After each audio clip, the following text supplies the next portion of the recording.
ओम नमः शिवाय। शिवजी सदा सहाय। ओम नमः शिवाय। गुरुजी सदा सहाय। जय गुरुजी। जय श्री कृष्णा। अध्याय 26। देवगणों के ऐसे वचन सुनकर धर्मदत्त ने कहा, सब मनुष्य भगवान विष्णु की प्रसन्नता के लिए विधिवत आराधना, यज्ञ, दान, व्रत, तीर्थ तथा तपस्या आदि करते हैं, किंतु कोई ऐसा सरल उपाय बताइए जिसके करने से इन सबका फल प्राप्त हो। गणों ने कहा, हे द्विजश्रेष्ठ, आपका प्रश्न बड़ा श्रेष्ठ है। हम आपको भगवान विष्णु को शीघ्र प्रसन्न करने का उपाय बताते हैं। हम इतिहास सहित प्राचीन वृतांत सुनाते हैं। सावधानी से सुनो। प्राचीन काल में कांचीपुरी में चोल नामक चक्रवर्ती राजा राज्य करता था। उसी के नाम से उसके देश का नाम भी चोल ही प्रसिद्ध था। राजा चोल के राज्य में कोई प्राणी दरिद्र, दुखी, पापी व रोगी नहीं था। यह सब राजा के यज्ञ करने का प्रभाव था। ताम्रपणी नदी के दोनों किनारों पर सोने के यज्ञ स्तंभ सुशोभित थे। हे द्विजवर, एक दिन वह राजा भगवान विष्णु के पास गया। भगवान उस समय शेष शैया पर योग निद्रावश सो रहे थे। राजा ने उनकी मणियों, मोतियों और स्वर्ण के दिव्य फलों फूलों द्वारा पूजा की। वह साष्टांग प्रणाम करके भगवान के चरणों के पास ही बैठ गया। थोड़ी देर के बाद राजा ने अपनी नगरी कांचीपुरी के ब्राह्मण विष्णुदास को वहां आते हुए देखा। विष्णुदास भगवान की पूजा के लिए तुलसी दल और जल लिए हुए था। विष्णुदास ने वहां आकर भगवान को विष्णु सूक्त मंत्रों द्वारा स्नान करवाकर मज्जरी तथा तुलसी दलों से उनका विधि पूर्वक पूजन किया। विष्णुदास के चढ़ाए हुए दलों से राजा के चढ़ाए हुए मणि, मोती व स्वर्ण के फूल ढक गए। राजा यह देखकर क्रोध से भरकर बोला, ढोंगी मूर्ख, तूने मेरी चढ़ाई हुई मणियों, मोतियों व सोने के फूलों को तुलसी दल व अपने सादे फूलों से ढक दिया है। तू भला भक्ति करना क्या जाने, क्योंकि तूने मेरे किए हुए विचित्र श्रृंगार को बिगाड़ दिया है। राजा की बात सुनकर विष्णुदास को भी क्रोध चढ़ आया और वह राजा के गौरव को तुच्छ समझकर कहने लगा, हे राजन, तुम भक्ति करना नहीं जानते, तुमको अपने धन का घमंड है। बताओ, आज से पहले तुमने भगवान के कितने व्रत किए हैं? देवगण ने कहा। ब्राह्मण के ऐसे वचन सुनकर राजा ने घमंड से हंसकर कहा, हे विप्र, भगवान की भक्ति के अभिमान से तू ऐसी बात कह रहा है, तो मैं पूछता हूँ कि तेरे जैसे भिखमंगे ब्राह्मण में भगवान की भक्ति ही कितनी है? क्योंकि तुमने आज तक भगवान की प्रसन्नता के लिए कुछ भी नहीं किया, ना तो कोई मंदिर ही बनवाया है। तब तुम भला इस प्रकार की भक्ति का, जैसे कि तुम कर रहे हो, क्या क्या गर्व कर सकते हो? यहाँ जितने भी ब्राह्मण बैठे हैं, मेरी बात को ध्यान पूर्वक सुने और देखें कि भगवान विष्णु दर्शन मुझे देते हैं या उसे। इसके बाद दोनों की भक्ति के संबंध में आप लोग जान लेंगे। देवगण ने कहा। ऐसा कहकर राजा अपने महल में चला गया और वहां जाकर उसने अपने पुरोहित मुद्गल को आचार्य बनाकर विष्णु यज्ञ आरंभ किया। उसने उस यज्ञ में अनेकों ऋषि महर्षियों को बुलाया, उनको बहुत सा अनाज और नकदी आदि दक्षिणा दी। जो यज्ञ पहले ब्रह्मा जी ने गया में किया था, वही यज्ञ राजा चोल ने अपनी नगरी चौल में किया। विष्णुदास भी अपने मंदिर में ही रहकर भगवान की प्रसन्नता के लिए व्रत करने लगा। उसने माघ तथा कार्तिक मास के व्रत किए, तुलसी के वन का पूजन किया और एकादशी के दिन भगवान विष्णु के द्वादशाक्षर मंत्र का जाप किया।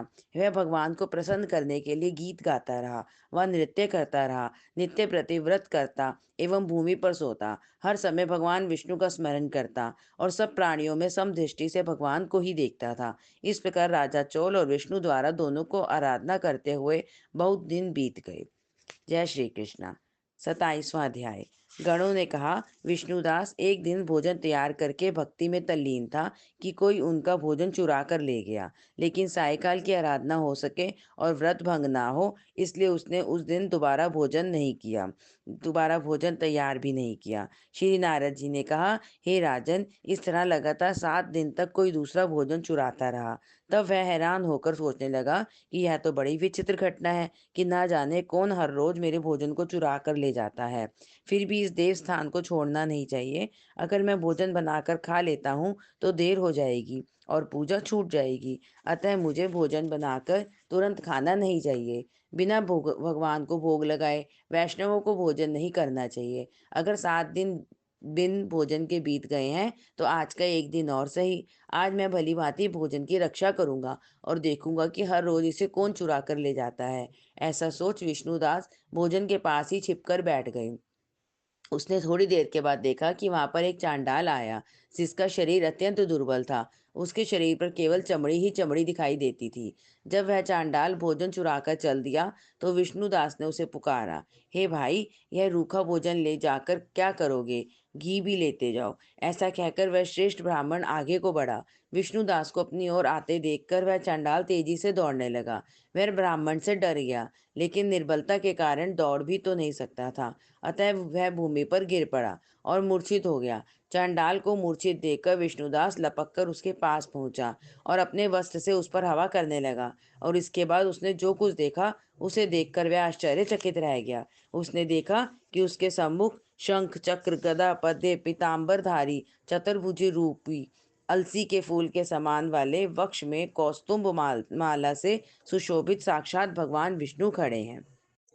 भगवान का दर्शन करके सात्विक भाव से युक्त वह श्रेष्ठ ब्राह्मण उनकी स्तुति तथा प्रणाम कुछ भी न कर सका।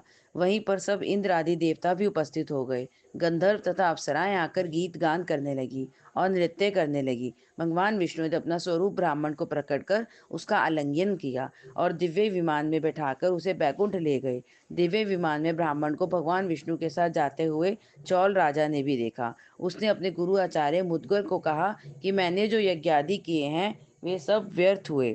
जितनी दान दक्षिणा मैंने ब्राह्मणों को दी, वह असफल हुई। भगवान विष्णु के दर्शन नहीं हुए। विष्णुदास ब्राह्मण ने केवल श्रद्धा से भक्ति की, जिसके प्रभाव से विष्णु भगवान ने आकर उसको दर्शन दिए। इसलिए भक्ति ही सर्वोपरि है।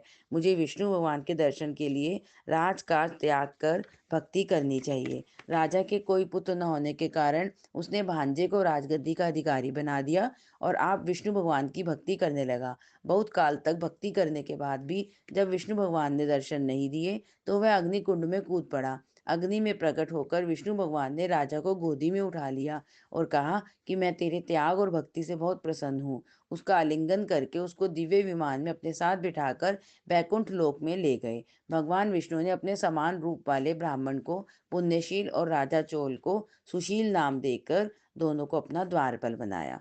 जय श्री कृष्ण। कार्तिक में तुलसी विवाह की विधि। कार्तिक शुक्ल नवमी को द्वापर युग का प्रारंभ हुआ है। इस तिथि को नवमी से एकादशी तक मनुष्य शास्त्रोक्त विधि से तुलसी विवाह का उत्सव करे तो उसे कन्यादान का फल होता है। पूर्व काल में कनक की पुत्री किशोरी ने एकादशी के दिन संध्या के समय तुलसी की वैवाहिक विधि संपन्न की थी। इससे वह वैधव्य दोष से मुक्त हो गई थी। तुलसी विवाह की विधि निम्न है। 1 तोला स्वर्ण की भगवान विष्णु की प्रतिमा बनवाएं या अपनी भक्ति के अनुसार आधे या चौथाई तोले की बनाएं, अथवा यह भी न होने पर उसमें अन्य धातुओं के सम्मिश्रण से ही बनवाएं। फिर तुलसी और भगवान विष्णु की प्रतिमा में प्राण प्रतिष्ठा करके स्तुति आदि के द्वारा भगवान को निद्रा से जगावें। फिर पुरुष सूक्त से षोडशोपचार से पूजा करें। पहले देश काल स्मरण करके गणेश पूजन करें। पुण्याह वाचन करके वेद मंत्रों का उच्चारण करते हुए बाजे आदि की ध्वनि से भगवान विष्णु की प्रतिमा को तुलसी के निकट लाकर रख दें। प्रतिमा को सुंदर वस्त्रों व अलंकारों से सजाए रखें। उसी समय भगवान का आह्वान इस मंत्र से करें। आगच्छ भगवन् देव अचर्यिष्यामि केशव तुभ्यं दास्यामि तुलसीम सर्व काम प्रदो भव। अर्थात हे भगवान केशव, आइए देव, मैं आपकी पूजा करूंगा, आपकी सेवा में तुलसी को समर्पित करूंगा। आप मेरे सब मनोरथों को पूर्ण करें। इस प्रकार आह्वान के बाद 3-3 बार अर्घ्य, पाद्य और विष्टर का उच्चारण करके इन्हें भी भगवान को समर्पित कर दें। तत्पश्चात कांसे के पात्र में दही, घी और मधु रखकर इसे कांसे के ढक्कन से ढककर भगवान को अर्पण करते हुए इस प्रकार कहें, हे वासुदेव, आपको नमस्कार है, यह मधुपर्क ग्रहण कीजिए। तब दोनों को एक दूसरे के समक्ष रखकर मंगल पाठ करें। इस प्रकार गोधूली बेला में जब भगवान सूर्य कुछ कुछ दिखाई देते हैं, तब कन्यादान का संकल्प करें और भगवान से यह प्रार्थना करें, आदि मध्य और अंत से रहित त्रिभुवन प्रतिपालक परमेश्वर, इस तुलसी को आप विवाह की विधि से ग्रहण करें। यह पार्वती के बीच से प्रकट हुई है, वृंदावन की भस्म में स्थित रही है तथा आदि मध्य और अंत में शून्य है। आपको तुलसी अत्यंत प्रिय है, अतः इसे मैं आपकी सेवा में अर्पित करता हूँ। मैंने जल के घड़ों से सींचकर और अन्य सभी प्रकार की सेवाएं करके अपनी पुत्री की भांति से पाला पोसा है, बढ़ाया है और आपकी तुलसी आपको ही दे रहा हूँ। हे प्रभु, कृपा करके इसे ग्रहण करें। इस प्रकार तुलसी का दान करके फिर उन दोनों अर्थात तुलसी और विष्णु की पूजा करें। अगले दिन प्रातःकाल में पुनः पूजा करें। अग्नि की स्थापना करके उसमें द्वादशाक्षर मंत्र से खीर, घी, मधु और तिल मिश्रित द्रव्य की 108 आहुति दें। आप चाहे तो आचार्य से होम की शेष पूजा पूरी पूरी करवा सकते हैं। तब भगवान से प्रार्थना करके कहें, हे प्रभु, आपकी प्रसन्नता के लिए मैंने यह व्रत किया। इसमें जो कमी रह गई है वह आपके प्रसाद से पूर्णता को प्राप्त हो जाए। अब आप तुलसी के साथ बैकुंठ धाम में पधारें। आप मेरे द्वारा की गई पूजा से सदा संतुष्ट रहकर मुझे कृतार्थ करें। इस प्रकार व्यक्ति तुलसी विवाह का पारायण करके भोजन करे और भोजन के बाद तुलसी के स्वतः गिरे हुए पत्तों को खाकर सब पापों से मुक्त होकर भगवान के धाम को प्राप्त होते हैं। भोजन में आंवला और बेर का फल खाने से उच्छिष्ट दोष मिट जाता है। जय श्री कृष्ण। लपसी तपसी की कथा। एक लपसी था, एक तपसी था। तपसी तो भगवान की तपस्या करता। लपसी रोजाना सवा सेर हलवा बनाकर भगवान को भोग लगाकर थाली हिलाकर जीम लेता। एक दिन दोनों में झगड़ा हो गया। लपसी बोला मैं बड़ा, तपसी बोला मैं बड़ा, क्योंकि मैं भगवान की तपस्या करता हूँ। इतने में नारद जी आए और पूछा तुम क्यों लड़ रहे हो। उनकी बात सुनकर नारद जी बोले कि तुम्हारा फैसला मैं करूंगा। दूसरे दिन तपसी नहाकर आने लगा तो नारद जी ने 1.25 करोड़ का मुद्रा तपसी के आगे गिरा दिया। उसने आंख खोलकर देखा तो मुद्रा पड़ा है। उसने उठाकर पैर के नीचे दबा लिया और तपस्या करने लगा। उधर लपसी सवा सेर का हलवा बनाकर भगवान के भोग लगाकर थाली हिलाकर जीम लिया। इतने में नारद जी आए, दोनों को अपने पास बिठाया। दोनों पूछने लगे कि कौन बड़ा है। नारद जी ने तपसी से कहा कि अपना पाँव हटा। पाँव हटाते ही मुंदरा निकला। तब नारद जी बोले कि मुंदरा चुराने से तेरी तपस्या भंग हो गई है, इसलिए लपसी बड़ा है। तपसी कहने लगा मुझे मेरी तपस्या का फल कैसे मिलेगा। नारद जी बोले तेरी तपस्या का फल कार्तिक नहाने वाली देंगी।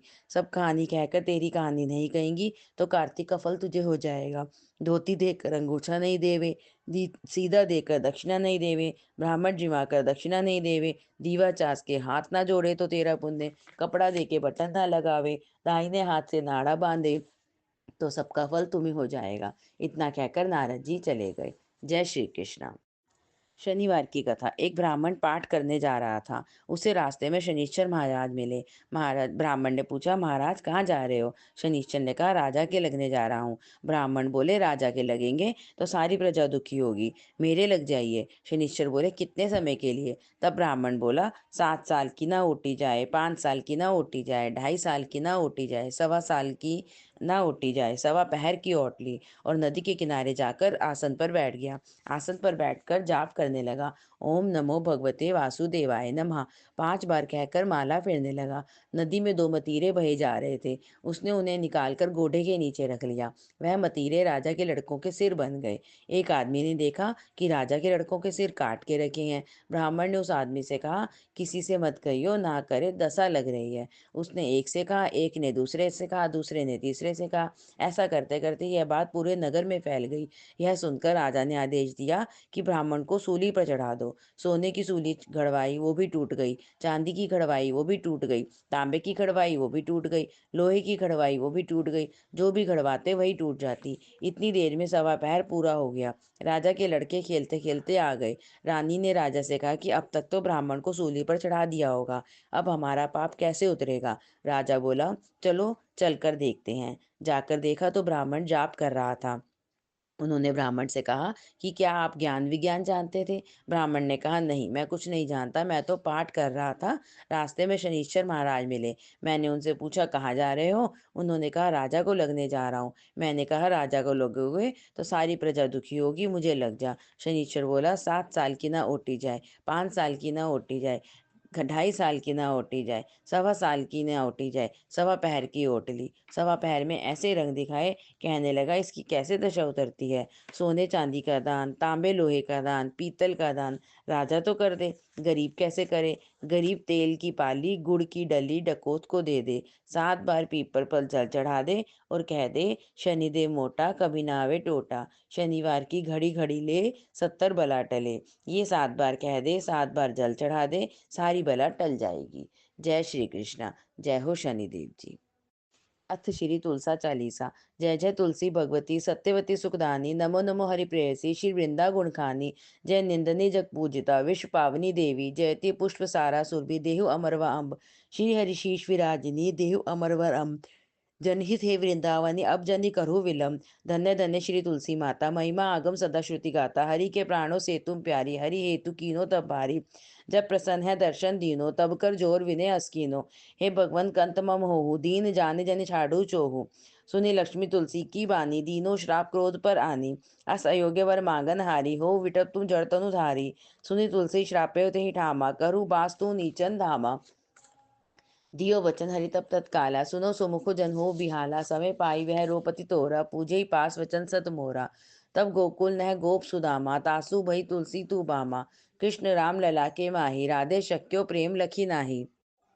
दियो श्राप तुलसी तत्काला, नर लोको तुम जन्महु बाला। भयो गोप में दानव राजा, शंखचूड़ नामक शिर ताजा। तुलसी भई तासु की नारी, परम सुति गुण रूप अगारी। अष्टवै कल्प गीत जब गयो, कल्प तृतीय जन्म तब भयो। वृंदा नाम भयो तुलसी को, असुर जलंधर नाम पति को। करति द्वंद्व अतुल बल धामा, लीना शंकर से संग्रामा। जब नित सैन्य सहित शिव हारे, मरहि ना तब हरि पुकारे। पतिव्रता वृंदा थी नारी, को न सके पति संहारी। तब जलंधर भेष बनाए, वृंदा डिग हरि पहुँच्यो जाई। शिव इतलई करी कपट प्रसंगाय, कियो सतीत्व धर्म ते ही भंगा। भयो जलंधर कर संहार, सुनी वृंदा उर शोक अपारा। तिहि क्षण दियो कपट हरि टारी, लखी वृंदा दुख गिरा उचारी। जलंधर ही जस हत्यो अभीता, सोई रावण व हरि सीता। अस प्रस्तर सम हृदय तुम्हारा, धम खंड मम पति सहारा। यही कारण लही श्राप हमारा, होवे तन पाषाण तुम्हारा। सुने हरि तुरते ही वचन उचारे, दियो श्राप तुम बिना विचारे। लख्यो ने अनिज कर दी तूत पति को, छलन चाहो जब पार्वती को। जड़मति तू हसो जड़ रूपा, जग में तुलसी बिटप अनूपा। धरव रूप हम शालिग्रामा, नदी गंडकी बीच ललामा। जो तुलसी दल हमई चढ़ई है, सब सुख भोग परम पद पई है।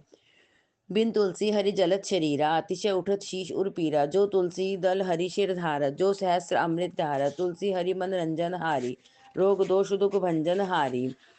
प्रेम सहित हरि भजन निरंतर, तुलसी राधा में नहीं अंतर। व्यंजन हो छपनौ प्रकारा, बिन तुलसी दल नहीं हरि प्यारा। सकल तीर्थ तुलसी तरु छाई, लहत मुक्ति जन संशय नाई। कवि सुंदर एक हरि गुण गावत, तुलसी निकट सहस गुण पावत। बसत निकट दुर्वासा धामा, जो परिवाग ते पूर्व ललामा। पाठ करी जो नित नर नारी, होई सुखी भाषे त्रिपुरारी। आरती श्री तुलसी जी की। जय जय तुलसी माता, सब जग सुखदाता वरदाता। सब योगों के ऊपर सब भोगों के ऊपर, उससे रक्षा करके भव त्राता। बटुपुत्री है श्यामा, सुरवल्ली है ग्राम्या। विष्णु प्रिय जो तुमको सेवे, सो नर तर जाता।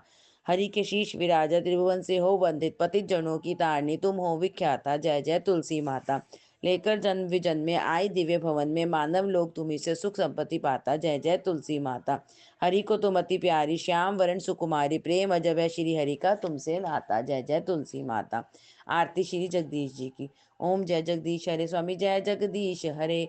भक्त जनों के संकट क्षण में दूर करे, जो ध्यावे फल पावे, दुख बिन से मन का।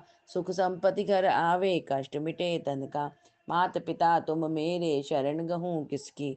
तुम बिन और न दूजा, आस करूँ जिसकी। तुम पूर्ण परमात्मा तुम अंतर्यामी, पार ब्रह्म परमेश्वर तुम सबके स्वामी। तुम करुणा के सागर तुम पालन करता, मैं मूरख खल कामी, कृपा करो भरता। तुम हो एक अगोचर सबके प्राणपति, किस विध मिलूं दया में तुमको मैं कुमति। दीन बंधु दुख हरता तुम ठाकुर मेरे, करुणा हस्त बढ़ाओ द्वार पड़ी तेरे। विषय विकार मिटाओ पाप हरो देवा, श्रद्धा भक्ति बढ़ाओ संतन की सेवा। तन मन धन सब कुछ है तेरा तेरा, तुझको अर्पण क्या लागे मेरा। श्याम सुंदर जी की आरती जो कोई नित गावे, कहत शिवानंद स्वामी मन वांछित फल पावे। जय श्री कृष्ण।